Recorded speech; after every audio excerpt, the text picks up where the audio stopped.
In this video, we're going to talk about bionanogenomics. If you're considering buying Bngo shares in your portfolio, then please keep watching this video until the end, because it'll cover many of the factors that should be considered regarding buying, holding, or selling the shares. During the most recent trading session, the stock opened at $7.20 and closed at $7.25. The lowest point at which it fell to was $7.12, and the highest point it rose to was $7.38. Compared to the current price action, its 52-week low was 43 cents, and its 52-week high was $15.69.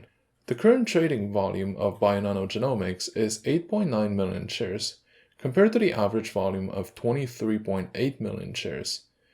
What the trading volume tells us is that the company is currently being traded by fewer people than usual, and that is caused probably by the double whammy of summertime and the beginning of a recovery that is still uncertain. From the price action perspective, we can tell that the stock is now trying to recoup what it has lost over the past few months, but the timing makes the recovery a relatively fragile one, and it may need to be confirmed at later stages as well. But for now, the market participants are cautiously optimistic about the stock, and that tendency is probably going to last over the rest of the summer. Now, let's take a look at the difference between the company's market cap and the enterprise value. Basically, the market cap is the sum of the price of all the shares that are currently traded, and the enterprise value is the value of the company's assets once all the debts are paid off. We can see that the market cap of the company is $2 billion, and the enterprise value is $1.7 billion. The difference between the market cap and enterprise value is often seen as the degree of speculation between what the market is willing to pay, and what is the company currently worth. I think that we can safely say that the market is willing to pay a premium, but that it's not out of the whack with it either. This means that the company is considered to have an invisible assets in its capacity to grow and disrupt in the years to come.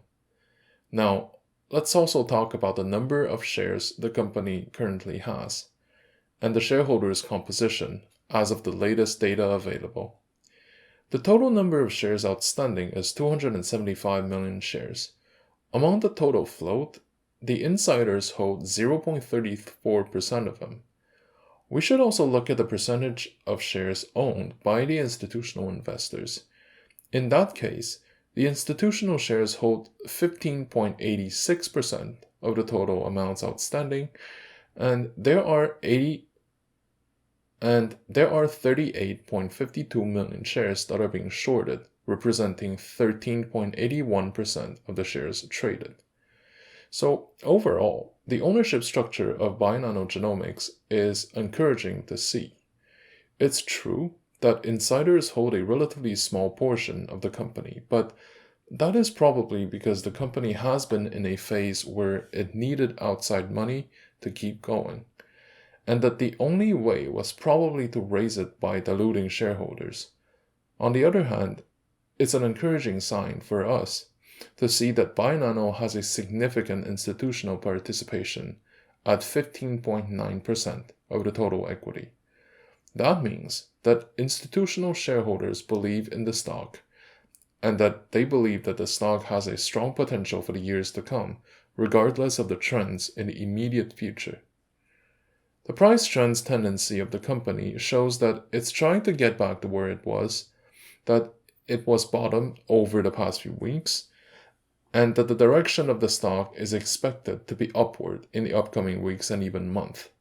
But the movement may be very moderate at first because the volume during summer can be both a sign that not that many people are pushing for it and a possible vulnerability even, because a small incident in real life can have a huge impact in the price action in the current period.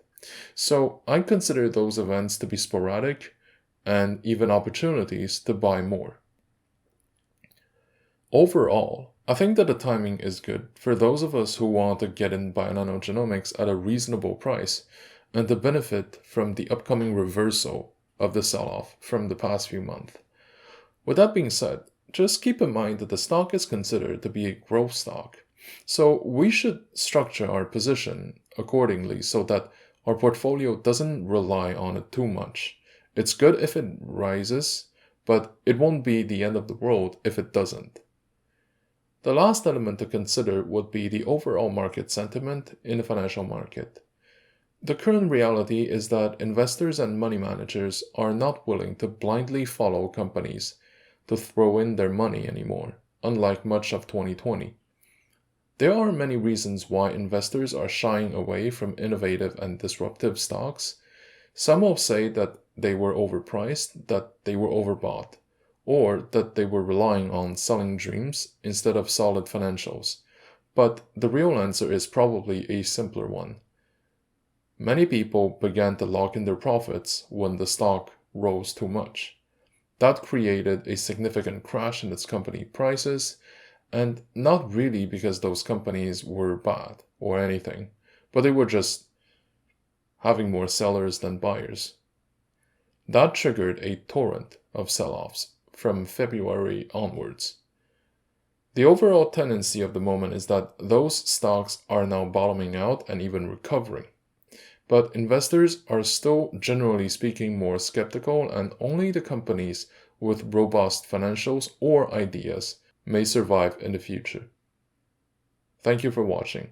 If you like my content, please like, comment, and subscribe to my channel.